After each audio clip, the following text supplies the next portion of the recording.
One of the things that this film highlights is that actually Canada does not have the economy or the facilities, not just at the university or the college level, but just as a country or in its different cities and towns to accommodate the number of Indian students that they're taking in. So there is not enough housing, and a lot of these students from overseas are cramped up in small apartments, and 4 or 5 of them. Could you tell us more about that?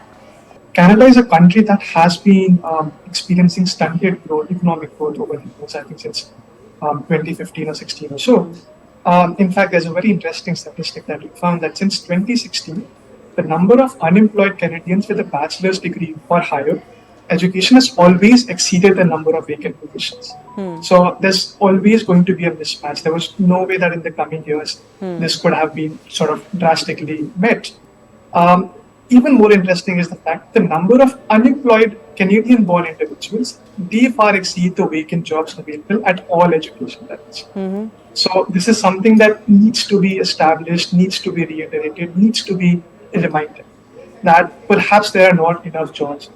So what you're saying is that the Canadian population itself has too many unemployed individuals at high education levels, that for Indians to go there aspiring for a job at a certain level is going to be next to impossible. Is that the case? That Indian students are not going to get the kind of jobs that they think they're going to do in Canada? Absolutely. I think that's a better way to put it. There is going to be a massive mismatch. One needs to be, of course, not just mentally prepared, but needs to take into account the right measure, maybe applying for the right universities, the right departments, right faculty members, with those opportunities. I would also like to highlight the fact, something that was also just being spoken about. Several studies have pointed out that universities are not able to provide the services that they should be providing in terms of opportunities. Of course, in Western countries, we don't have the idea of placements coming in as such, but even basic services, even just sort of bringing in that connect between the industry employers and the students is somewhere absent.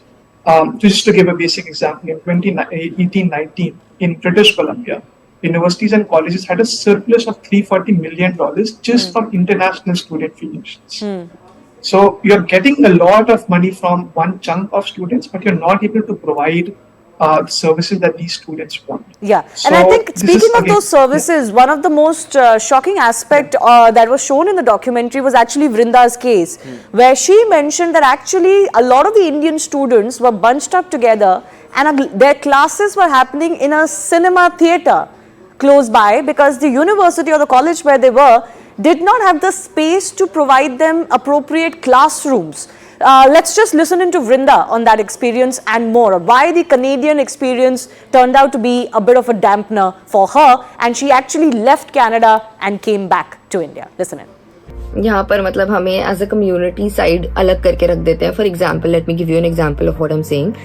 So they make us study at the Cineplex theater. We attend our classes in the movie halls, movie theater यहाँ पर. Because कि यहाँ पर जो university ने इतना बड़ा influx ले लिया, उनके पास जगह ही नहीं है कि वो यूनिवर्सिटी में हम अकोमोडेट करे. तो ये सारी चीजें भी काफी शॉकिंग होती है जब यहाँ पर आकर पता चलती है.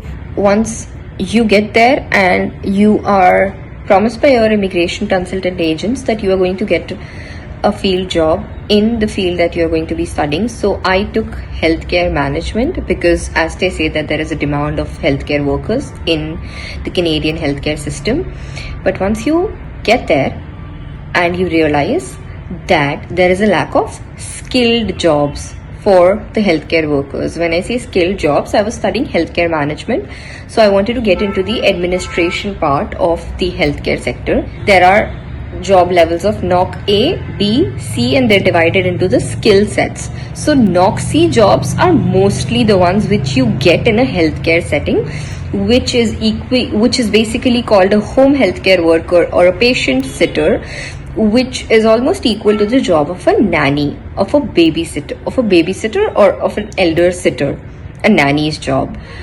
So that is not really a skilled job because I'm studying management aspects in my course, and then I get a job which doesn't match my skill set.